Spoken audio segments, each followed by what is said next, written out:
เราทำการชาเลนจ์ในการทำอาหารเช้าในราคาแค่งบ300 บาท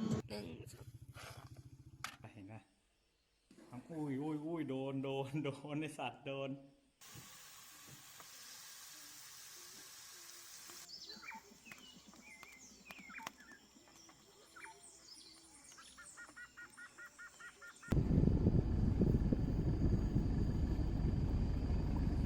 เดี๋ยวเรา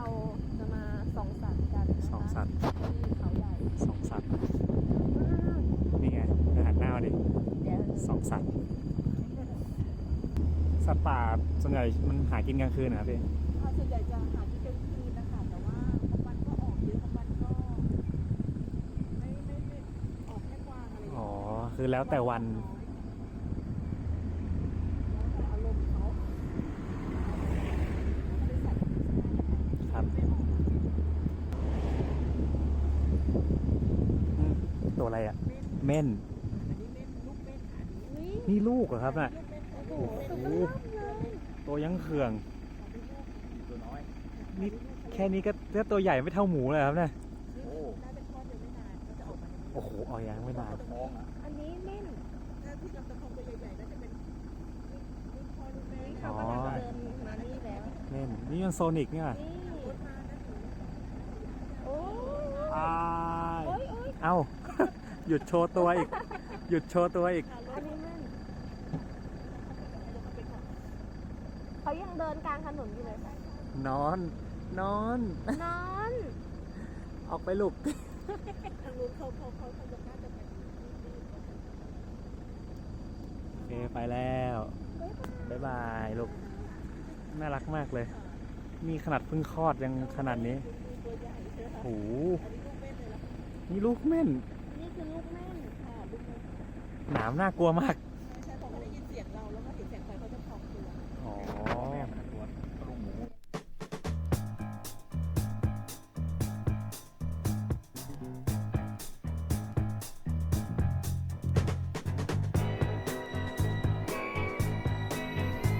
ถือฉายมันขนาด Your life building castles in the sky, and when they fall, you begin to wonder why. โอ้ยเขาเห็นรถไปไงมันก็เลยอ้าวหันมามอง หันมามอง ตาแววใช่ยีเห็นกระลอกใครบอกกระลอกวะ เฮียแม่งโคตรหน้าตกเลยเด็กเรียน เด็กบอกกันแล้ว เด็กบอกกระลอกเมื่อกี้ อีหนุน อีหนุน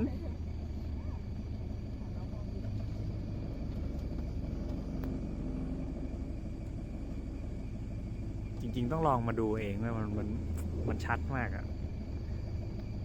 ในกล้องก็ตามอัตภาพนี่เสียชนีแล้วผัว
เดียวด้วยก็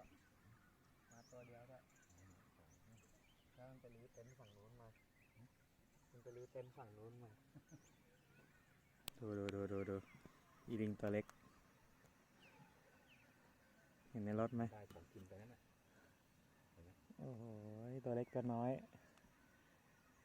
โน่นจ่าฝูงนั่งจกไปถึงปติกคนชอบไปให้อาหารมันมากเคยตัวดูนี่ดำมองลิงโคตรกวนตีนอ่ะแม่งแกล้งกวางเว้ย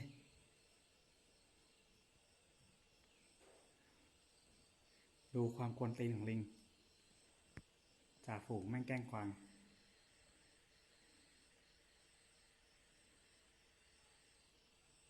แม่งแย่งอะไรกินกันก็ไม่รู้ตะกี้แม่งแกล้งกวางเยอะเลย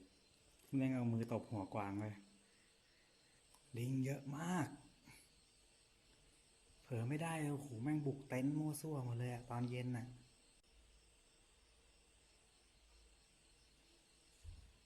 กวนตีนเห็นปะทั้งอุ้ยโดนไอสัตว์โดนเอาเว้ยกวางโมโหแล้วเว้ยหนีเลยอะหนีขึ้นต้นไม้แล้วกลัวหนีขึ้นต้นไม้แล้ว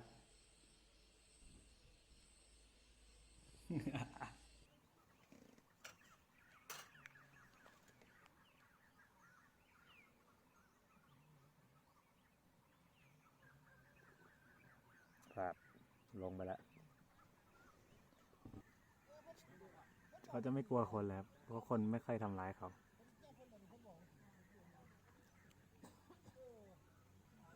ดูตัวแม่มันหรือของกินมั่วซั่วหมด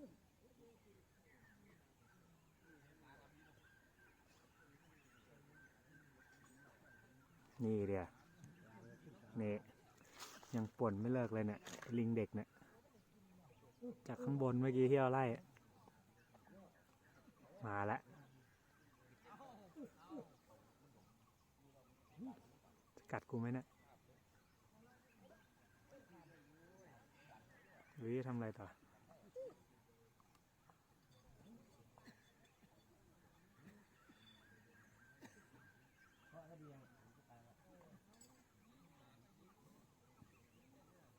ข้างบนไล่กวางอะนี่ตรงนี้ไล่ลิงกันนั่นมาไวมากอะมันซูมเสร็จแล้วก็วิ่งโฉบเลยได้แล้วก็อดไอเทมกินกลางวงคนเลยไม่สนโลกเลยไปแล้ว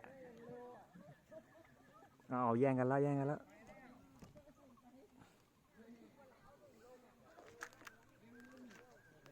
นู่นไปแย่งกันตรงนู้นแต่ที่กวางเชื่องมากนะไม่กลัวคนเลยที่เสียงของกวางที่เขาอย่างคือเปิดเต็นท์เป็น อ๋อ เ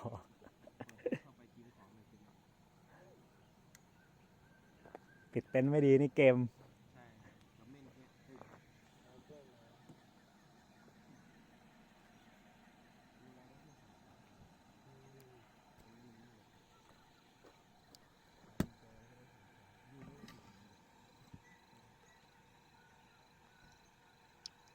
ตอนแรกว่าจะถ่ายคลิปอาหารเช้าแต่ขี้เกียจแล้วเป็นอาหารสายแทนที่จะทำอาหารเช้าไงไม่ใช่ไม่ทำนะก่อนทำอาหารเช้าก็เดี๋ยวมีฝากไปถึง